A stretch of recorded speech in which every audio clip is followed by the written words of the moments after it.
اعوذ باللہ من الشیطان الرجیم، بسم اللہ الرحمن الرحیم۔ پارہ نمبر 3 سورہ ال عمران، آیت نمبر 1-6۔ اللہ کی ذات و صفات کا ذکر کہ اللہ لا الہ الا هو الحی القیوم، کہ وہ زندہ جاوید ہستی جو پورے کائنات کے نظام کو سنبھالے ہوئے ہے۔ حقیقت یہ ہے کہ اس کے سوا کوئی خدا نہیں۔ آیت نمبر 7-9۔ فتنہ پیدا کرنے والوں کا طرز عمل کہ وہ ہر وقت شکوک و شبہات میں پڑے رہتے ہیں، فتنے کی تلاش میں رہتے ہیں۔ لیکن اہل ایمان کا رویہ کیا ہوتا ہے؟ وہ کہتے ہیں ربنا لا تزغ قلوبنا بعد اذ ہدیتنا وہب لنا من لدنک رحمۃ انک انت الوہاب۔ اے پروردگار، جب تو ہمیں سیدھے راستے پر لگا چکا ہے تو پھر کہیں ہمارے دلوں کو کجی میں مبتلا نہ کرنا، اپنے خزانہ فیض سے رحمت عطا کر، تو ہی فیاض حقیقی ہے۔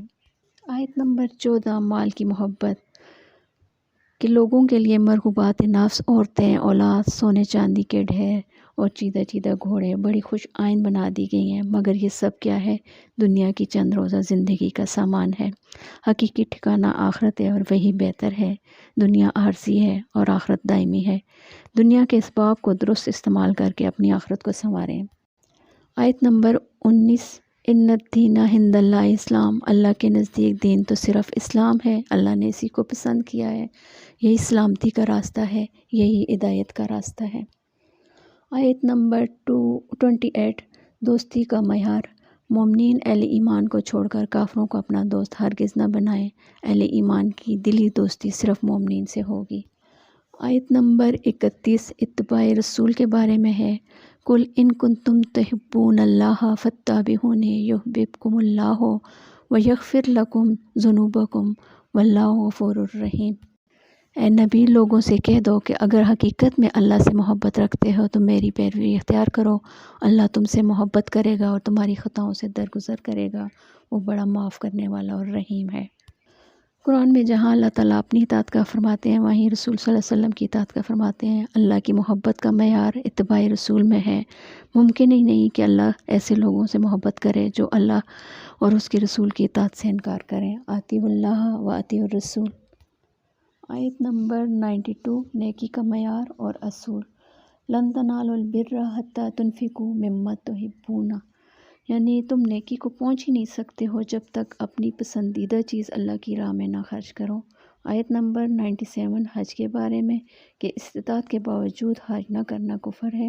لوگوں پر اللہ کا یہ حق ہے کہ جو استطاعت رکھتا ہو وہ اللہ کی راہ میں حج کرے۔ آیت نمبر 102۔ یا ایھا الذین آمنوا اتقوا اللہ حق تقاتہ ولا تموتن الا وانتم مسلمون، یعنی کہ اے لوگو جو ایمان لائے ہو، اللہ سے ڈرو جیسا کہ ڈرنے کا حق ہے، تم کو موت نہ آئے مگر اس حال میں کہ تم مسلم ہو۔ یعنی کہ جس دل میں اللہ کی محبت ہو وہاں اس کی نافرمانی کا خوف بھی ہونا چاہیے کہ میں کہیں اللہ کی پکڑ میں نہ آ جاؤں، کہیں میرا رب مجھ سے ناراض نہ ہو جائے، کہیں میری موت اس حالت میں نہ ہو کہ میں نافرمانی میں ہوں۔ آیت نمبر 103۔ واعتصموا بحبل اللہ جمیعا ولا تفرقوا، کہ اے لوگو اللہ کی رسی کو مضبوطی سے پکڑ لو، تو فرقے میں نہ پڑو۔ اللہ کی رسی سے مراد اس کا دین ہے، اور اس کی رسی سے اسی تعبیر کیا گیا ہے کہ یہی وہ رشتہ ہے جو ایک طرف اہل ایمان کا تعلق اللہ سے قائم کرتا ہے اور دوسری طرف اہل ایمان والوں کو باہم ملا کر ایک جماعت بنا دیتا ہے۔ اس رسی کو مضبوطی سے پکڑنے کا مطلب یہ ہے کہ مسلمانوں کی نگاہ میں اصل اہمیت دین کی ہو اور اسی سے ان کو دلچسپی ہو، اسی کی اقامت میں وہ کوشاں رہیں اور اسی کی خدمت میں آپس میں تعاون کرتے رہیں۔ آیت نمبر 110۔ امت کی ذمہ داریاں کنتم خیر امۃ اخرجت للناس تأمرون بالمعروف وتنہون عن المنکر وتؤمنون باللہ۔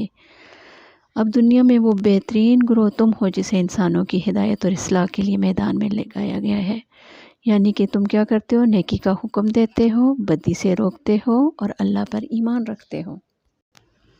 آیت نمبر 159۔ توکل اور بھروسے کے متعلق کہ فتوکل علی اللہ ان اللہ یحب المتوکلین، کہ اللہ پر بھروسہ کرو، اللہ کو وہ لوگ پسند ہیں جو اس پر بھروسہ کرتے ہوئے کام کرتے ہیں۔